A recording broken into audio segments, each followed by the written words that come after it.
All right, good evening, everybody. My name is Dr. John Rame. I'm the Curriculum Specialist for Social Studies with Alachua County Public Schools. I'm also the coordinator for the African American Studies Exemplary Status Program. Since somebody asked, I'll start with this. Yes, this is being recorded for you, and once we are done with this recording, I'll make sure and get it on the YouTube page for Alachua County Public Schools. I'll also have a copy of it on the African American Studies page for the school district's website. So we'll have it accessible in multiple places. We're going to keep this pretty informal. If you do have questions, you can either put them in the chat, or I believe everyone has the ability to unmute. So please feel free to unmute and ask your question. I'm going to have a couple of speakers early on. I'll introduce in just a second, and then we will go through a PowerPoint quickly going over exemplary status and where we plan to go from here with it. And I do have a time set aside for questions at the end, but don't feel that you have to wait all the way to the end for that if you do have something, some questions. It is 2021. I'm sorry, Dr. Leslie. I ran into the trap. I do that all the time, so I was wondering whether it was me or you. Oh, it's totally me. I apologize for that, everybody. When it's on the PowerPoint, or sorry, when it's on the website for good, I'll have the right date. So Right. On December 5th, the African American History Task Force for the state of Florida took a vote, and they decided they would accept the curriculum that Alachua did as their exemplary status curriculum, and they voted to give us exemplary status. And so today we're going to be going over what that curriculum is and what we plan on doing with that curriculum in our schools, and then how we plan on improving it in the future, because it is a continuous and growing process that we are going to be doing. Throughout that process, there are really two people that helped me the most in this process, and I've asked both of those individuals to speak tonight. The first one of these individuals is Dr. Jacob Gordon. He's a professor emeritus from the University of Kansas, and he is the head of the Alachua County African American History Task Force. And he has been a real guiding influence for me personally as I have taken this journey of learning about African American studies and building a curriculum along with African American studies. So I'm going to stop sharing my screen right now. Good afternoon, everyone. Thank you, Dr. Rim. Today is a great day, I think, a great day to celebrate this milestone, even though we know we've got a long way to go. I want to take this opportunity to thank all those who came before us, who have been working on this in the 1990s. I'm also very grateful to the father of Black history, Dr. Woodson. I'm sure he's smiling now in heaven and shaking hands with Du Bois. They've been working on this project for a long time. The inclusion of African American and African contribution to American history. I'd like to share with you that challenge is still ongoing. Recently published a book on the role of Africa and peoples of African descent in the development of the global North. We are still investigating, it still goes on. What I've learned recently is that the more you know, the more you find out what you really don't know. We have reached this milestone, and yet I think we have a long way to go working towards a more perfect school district in Alachua County. I want to thank Dr. Rim personally for listening to me whenever I have some complaints about misinterpretation of historical information. And the school district in general, for allowing us to actually work with them. I think we have developed a collaborating model that we can actually market that is based upon respect and mutual interest and shared vision. Once we share the vision, we find ways to get to it, to get it done, and that's what has happened. I'm happy, and also I want to note a lot of challenges are ahead of us to make this curriculum more perfect, a model for the rest of Florida and for the rest of the United States of America. So I want to thank Dr. Rim and all of those who are involved in this process, the equity people and the Deputy Superintendent, Ms. Jones, for their courtesy, for listening to us, and people like Carly, Faye Williams, who were here struggling in the 90s. But I'm so glad that I've come back to the state where my American journey started in 1960s to try to see what difference we can make. Thank you so much. I appreciate working with you all.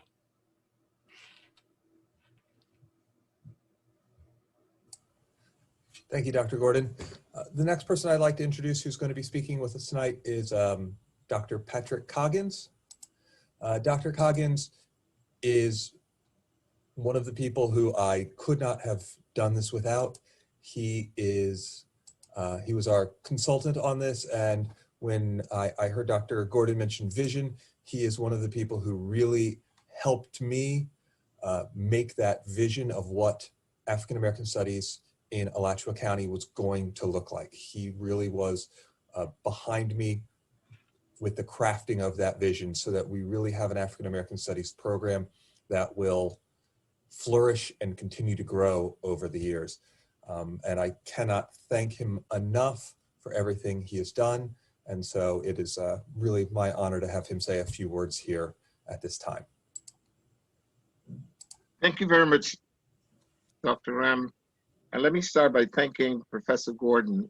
He is, for me, a living example of what African and African American studies individuals ought to be.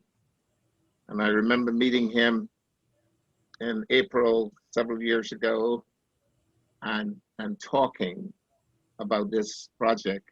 And here it is today. We are celebrating it. I also want to thank his wife for her input, because every good man has a special wife who makes sure that they stay on track. But I want to thank the school board for complying with Florida Statute 1003.42, which was passed in 1994, amended in 2002, and again amended in 2020 to include the riots in Apopka and Ocoee. But I want to thank Dr. McNeely, the chair of the school board now, because I remember attending the fish fry in our house. And the school board and several people were talking about how we can make this happen. And now she's the chair, and she is celebrating the implementation of a dream that she and other board members have. I also want to thank Superintendent Karen Clark, because it's during her tenure we are able to move this project to where it is. Without the help of the Deputy Superintendent Donna Jones and the Executive Director Jennifer Wise, we would not be here. They were smart enough to select Dr. John Rem as the coordinator of this project. I told them it has to be someone who likes to be beaten up every day, who likes to be challenged every day, but understand that this is a journey. It's not a destination. It's something we will continue to look at. It is important as we achieve this exemplary status to think about how we can monitor this project, how we can celebrate teachers every year. Districts that have been successful that I've worked with are the ones who celebrate teachers who are teaching the content. If the content is not taught, all of these efforts are going to be in vain. We got to celebrate principals. I remember training the principals and assistant principals. There are lots of good principals who are interested in this, and they want to make sure that it's integrated. We tend to just recognize teachers who are doing well, and I know there were 12 or 15 teachers who were recognized this year by the school board, but I would encourage you to recognize those principals who are making sure that every teacher is infusing this content there. As we reflect on this important milestone that occurs during Black History Month, I remind each of us that this is a process and not a destination. It's a journey. We have much more stopping. We have much more things that we must do. And I see it as a continuous movement, a continuous improvement process, a continuous monitoring process, a continuous staff development process. And I hope that all the videos that we have produced would be a part of the orientation for new teachers, new principals, new administrators that are coming into the district. And I want to close with what my mentor and sage, Carter G. Woodson, said. And he said that if a group or individual fails to teach or learn their history and culture, over a period of time, that history and culture will be forgotten. And that group or individual will be rendered nameless and faceless. When I look at Black Lives Matter, when I look at African and African American history, you can march, but unless you have a chance to teach the next generation and the next generation, all of the marching, all of the work would have been in vain. So exemplary status puts a face, as Carter G. Woodson says, on all the contributions of the local community, all the efforts that were made in the 90s and the 70s and the 80s and the 60s in Alachua County and in the state of Florida, and all the efforts that will be put forward as we move this curriculum. So I want to thank each of us listening. I want to thank the kids, because we are going to rely on the kids in this district to really learn and to implement this history and culture.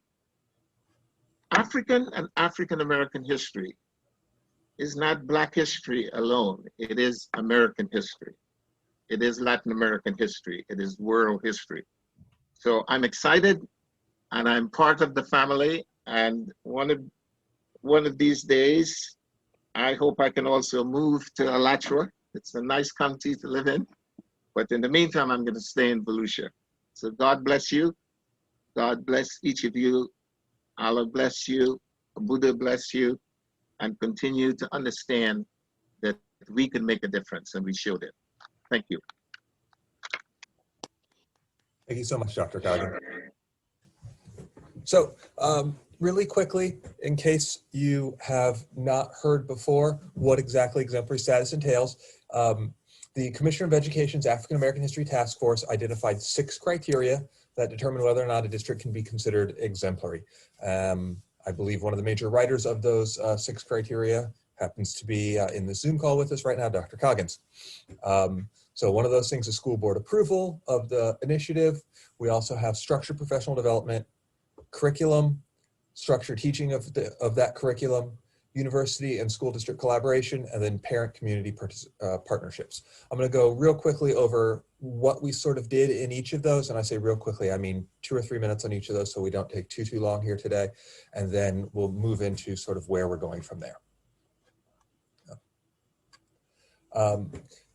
We created a curriculum that is K212 and also is encompassing of as much of the curriculum as possible. So we made sure that the curriculum includes English language arts, fine arts, mathematics, science, social studies.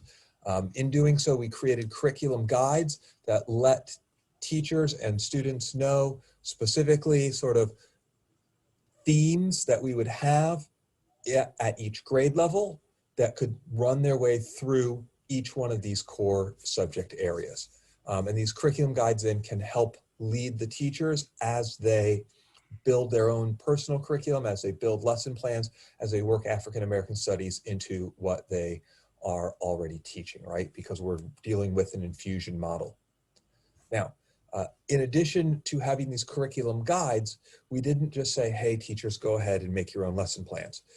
We said, let's start off with something that you can use. And so we have units of study pre-made, again, K through 12.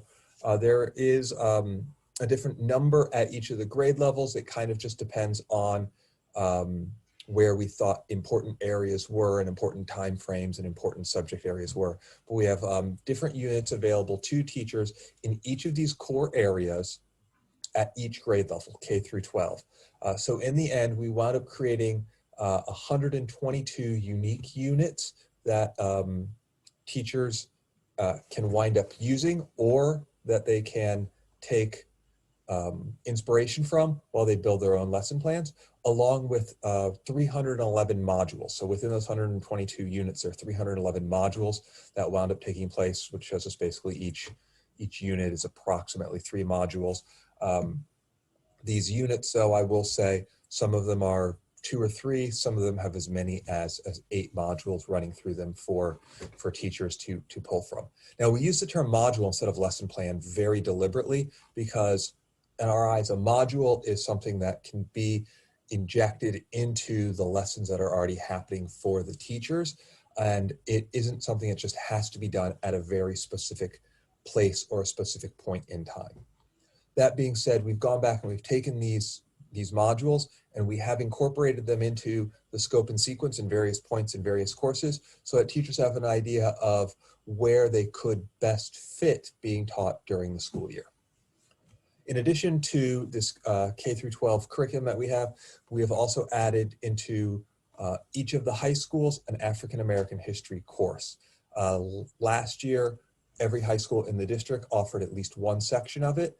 And then from there, based upon numbers, we will be continuing to offer this course. So this year, Santa Fe High School was unable to offer it. We've already spoken to the school, and they are planning on getting a push to have enough numbers next year so that we can continuously offer that course at that school. Even with COVID, because I think that's one of the major reasons that the numbers dropped off at a school like Santa Fe. Every other school has pretty much maintained the numbers we had in the previous year, and we've seen other schools that have had it for multiple years. So Eastside was the first school that started African American history.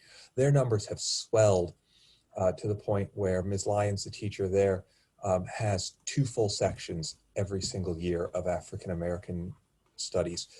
This is at a school of 1,400 students that, she's getting 50, 60 students every single year to take that course. So we know that it's a popular course, and it has information that students really want and are desirous of. So we're really, really proud to be offering that course throughout the district. Professional development. We made sure that as many teachers as possible would get professional development.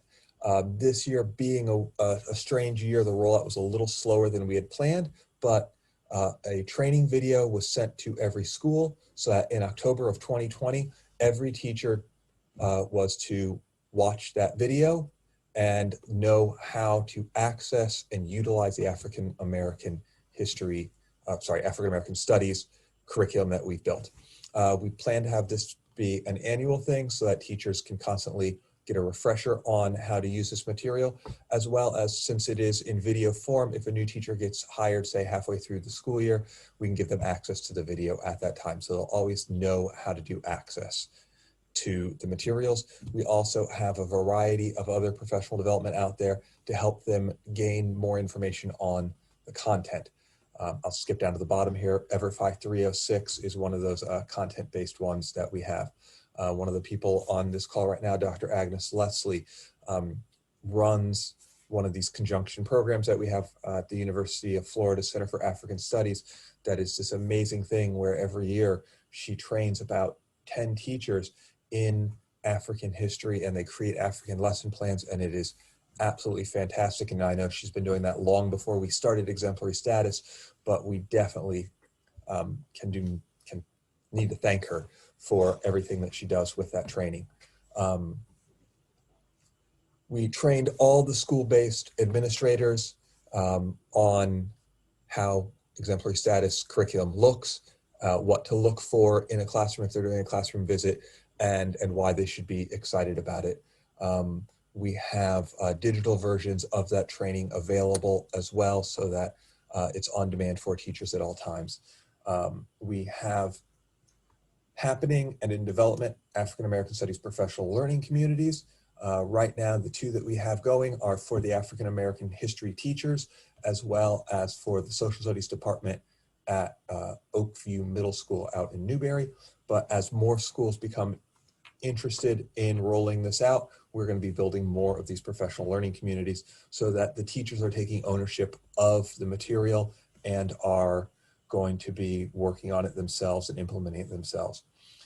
We have a program for a school-based coordinator at each school site. That's how these professional learning communities wind up getting set up in the first place.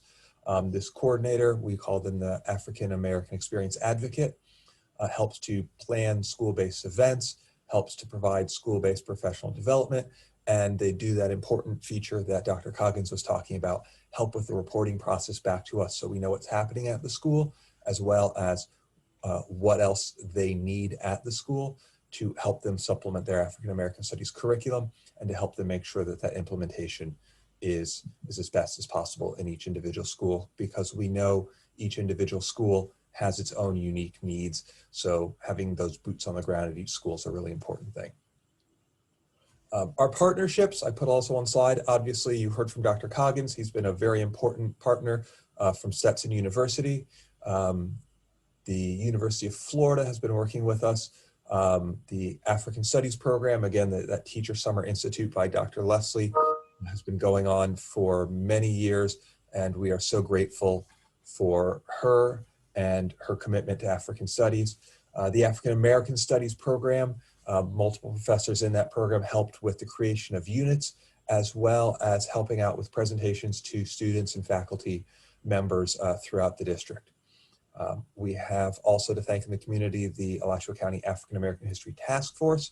And then one of the other things that I was working on last year was presentations to the community in each of the schools. Say if a school has a parent night, I would go out and speak for a few minutes or pre-record something where we would go and make sure that the families within the school knew that this African American history curriculum is in existence and that we're rolling it out so that they have some ownership and some desire for that within their schools.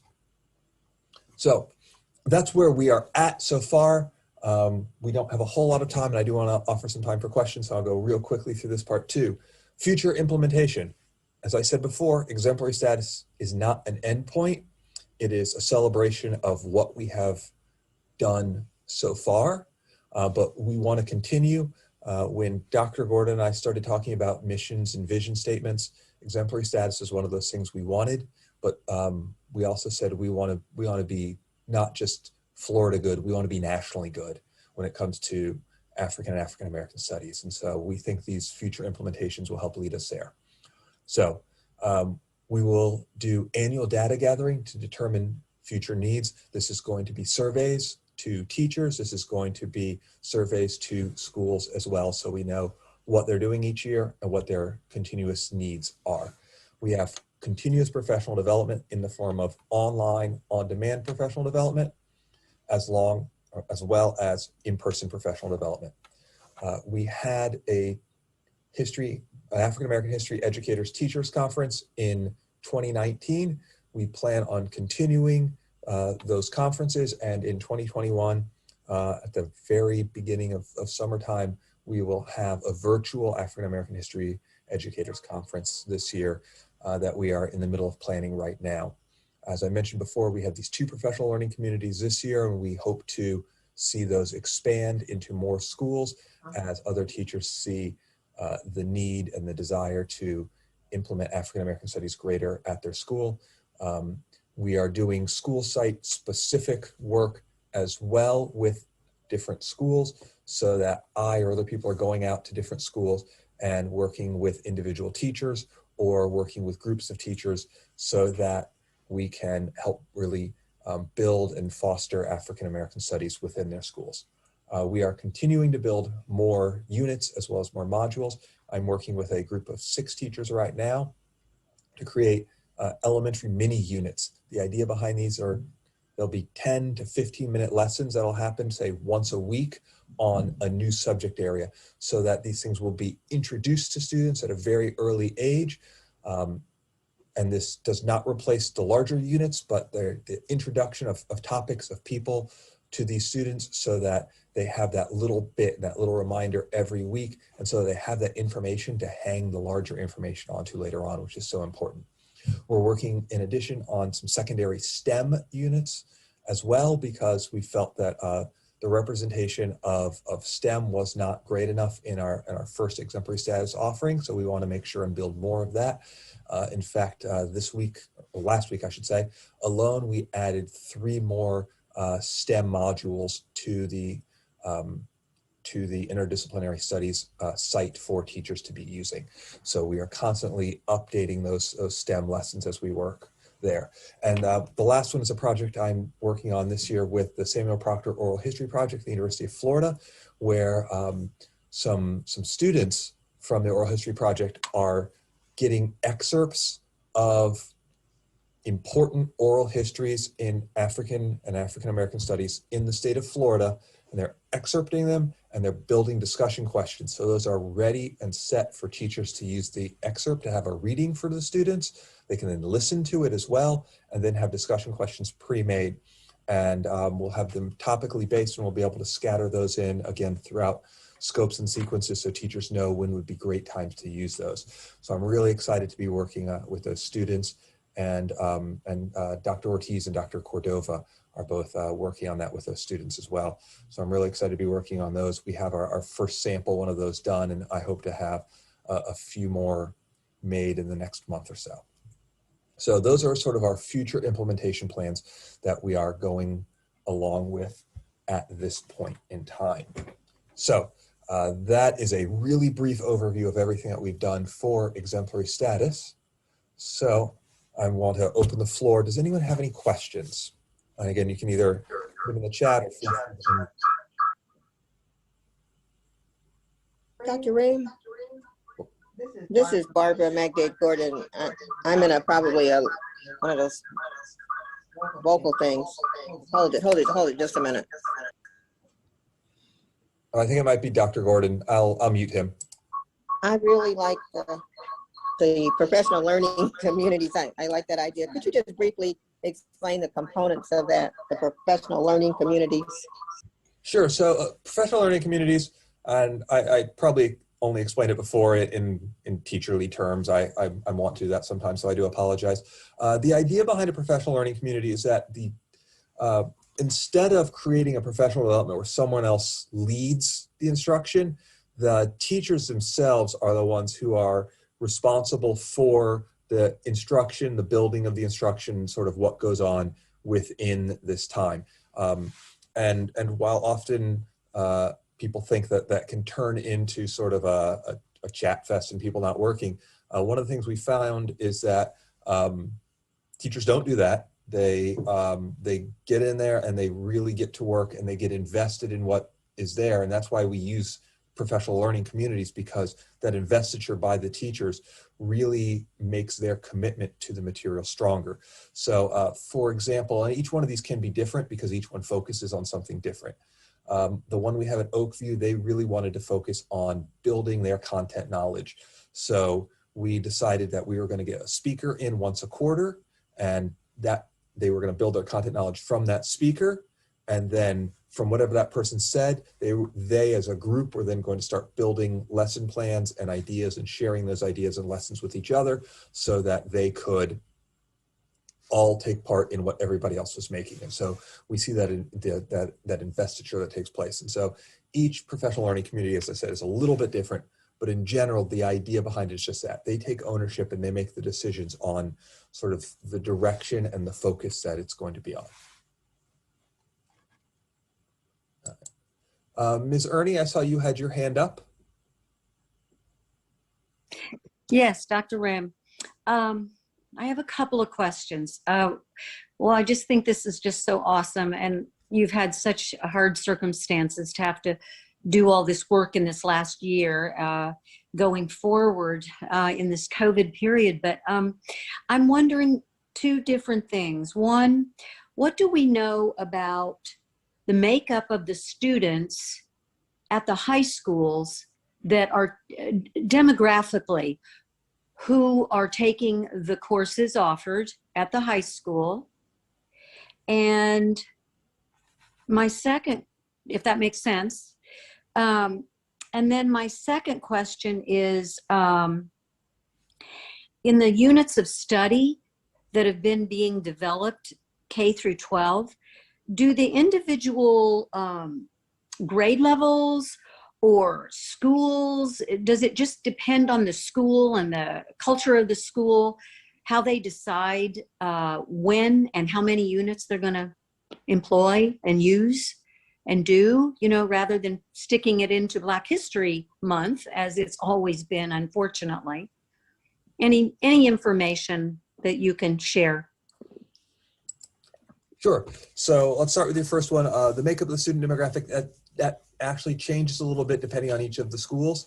But what we have seen is that it has definitely been a multicultural group of students that are taking these courses. So it's not just the African-American students at each of these schools.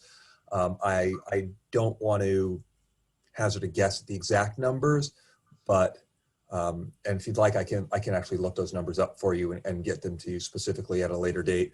But I do know from talking to the teachers and from being in some of those classrooms at different points that it really is a very diverse group of individuals. Okay, so for the second part of the question, we can, let's see, so the units of study. So the way I sort of set up the units of study was on a voluntary level. If you tell teachers, hey, you have to do this thing, then they're not going to embrace it. And so our goal with this was to do it in such a way where here is this offering for you, here is how to use it, here's why you should use it, and giving those reasons. That's why teachers are going to use it. And again, setting up professional learning communities, setting up professional development that should hopefully excite teachers into wanting to use this material is how we're going to get them into it. And then of course, when they see their colleagues using the materials and being successful with the materials, then at that point, we're hoping more people will sort of jump on the bandwagon and spread it that way versus trying to sort of spread anything by force, right? You're not going to get good teaching out of people if you're doing it that way. So when you say when and how many, we make suggestions on when these lesson plans should be done by putting them in the scope and sequences for the different courses, but we never tell a teacher that they have to do anything, especially because these units of study really could be inspirational for teachers as well. We don't want them to just only use these units of study. We want them to come up with their own units and their own lessons as well. Did I answer everything there for you? Yes, yes. Yes. I think we're all just we're so aware because of what's happening in our nation and has been. This just couldn't come. I mean, better late than never is one way of saying it, but clearly we are not an educated nation and we need to get with it and get going, and we really need to make a difference in the lives of kids so that they start learning what they have not. Like Dr. Coggins said, you know, African-American history is really American history. It's just not been taught as much. So I look forward to what you all are implementing and for the future. Dr. Leslie, you had your hand up? Yes, thank you. I would like to add a word of congratulations to you and the school board and everybody that has been aligned with this. This is really a milestone, a very, very important milestone. So congratulations for arriving at this. And it's a process, like you say, it's not a destination. My question really is related to resources. As we know, part of the thing is the lack in the past, there's been the lack of resources that teachers could get in terms of teaching African and African-American history. Could you just share with us some of the ways that you're trying to get teachers much more involved and interested, and you know, even having the resource centers being aligned with this process of having, you know, books related to African and African-American studies and, so, you know, and literature? So one of the things, especially when we made the units of study, when we decided on resources, and I'll thank Dr. Coggins for this, he made this wonderful suggestion of, we wanted to make sure that these resources are always available. And so one of the great things is the ability to store so many resources online.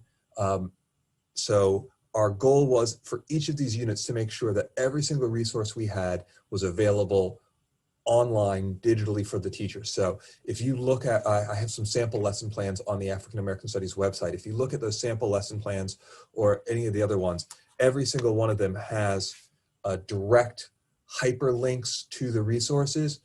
We made sure that, you know, if someone's to read a story, that we've got a Word document, that story that, you know, is properly cited and copywritten and whatnot, so that it could be used right then and there so teachers could make copies of it. We tried to make sure that if we have a video, that the video is going to be available online. So we really tried very hard to make sure that in that regard, all resources were taken care of. We've also tried to see what resources were already, say, in school libraries and what resources were already in schools, and so that we know what already existed. And then we've been looking into how we can supplement those resources as well in a variety of different ways, so that we have the best also physical resources available. And then some things are not so easy, but we've kind of worked our way around them. So we found there's a really great documentary from swastikas to Jim Crow about the connection between Jewish professors fleeing the Nazis, coming over to the United States and working at historically Black universities.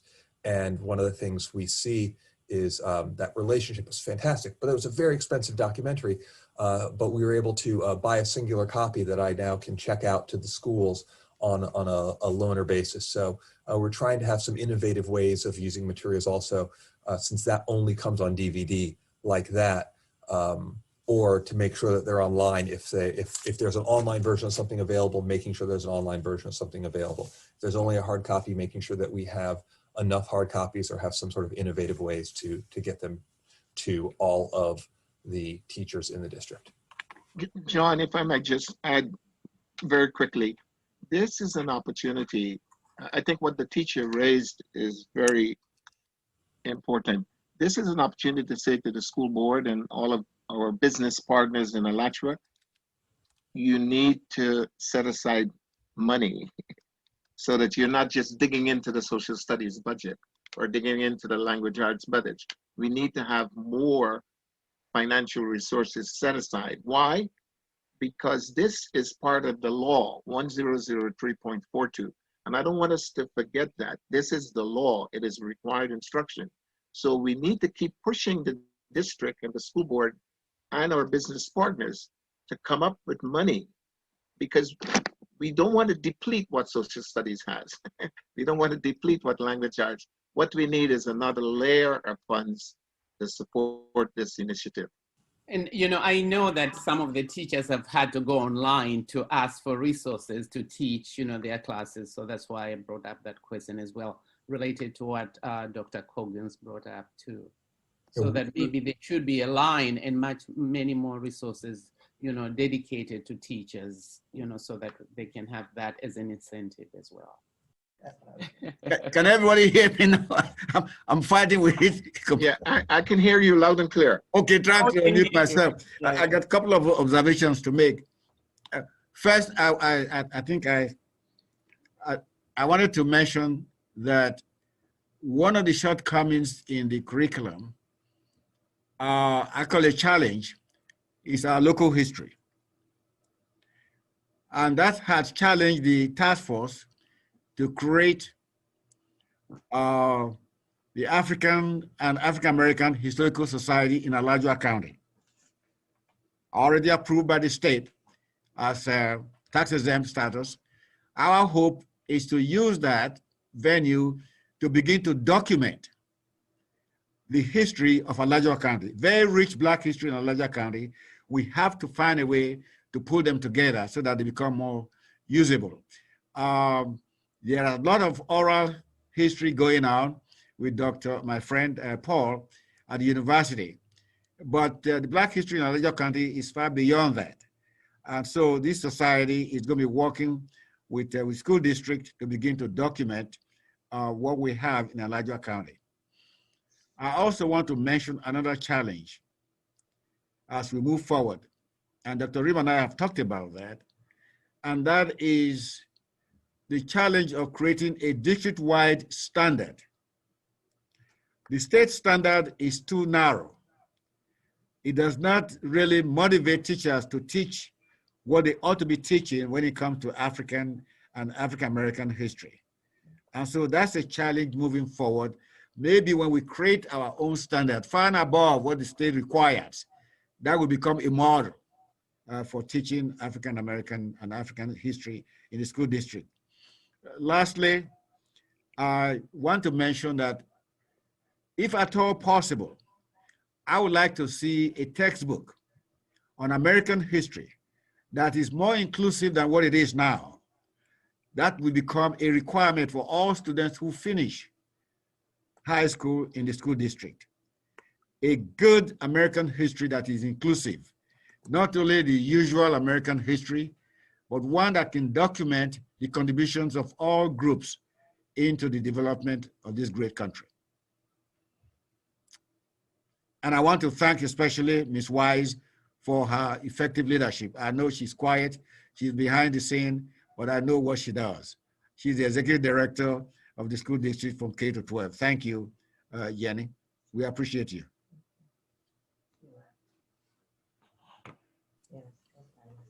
Thank you, everyone. Does anyone have any other questions? I know we're running short on time right now, but I have time for one or two more if anyone has any.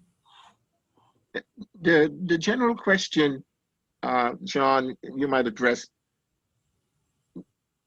What this state, when you get your exemplary status, one of the things this state suggests directly and indirectly is to have community access to the materials.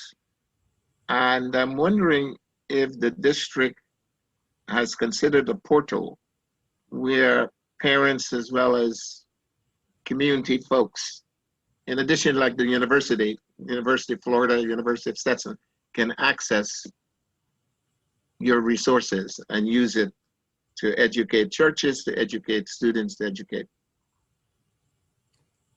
So instead of having a portal, I took almost all the resources, not all of them, but a good majority of them, and they are on the African American Studies website for the district's website.